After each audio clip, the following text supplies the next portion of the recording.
Всем привет! Сегодня хочу с вами поделиться очень вкусным рецептом пирожных ягодной корзиночки без выпечки, без сахара и без муки. Количество ингредиентов и калорийность смотрите в описании.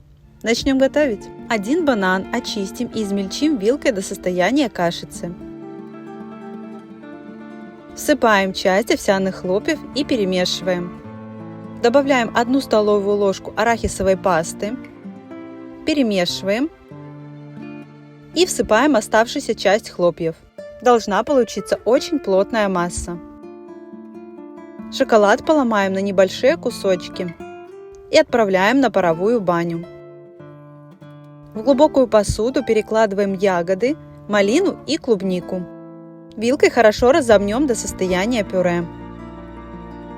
Всыпаем 1 чайную ложку семян чиа. За это время шоколад растопился полностью. Убираем его с плиты. Будем собирать наши корзиночки. Тесто набираем столовой ложкой и формируем шарик. Кладем в формочку и делаем форму корзиночки, как на видео. По желанию корзиночки можно запечь в духовке на 10-15 минут при 180 градусах. Ягодное пюре выкладываем внутрь корзиночки. Оставляем место для шоколадного слоя. Сверху заливаем шоколадом.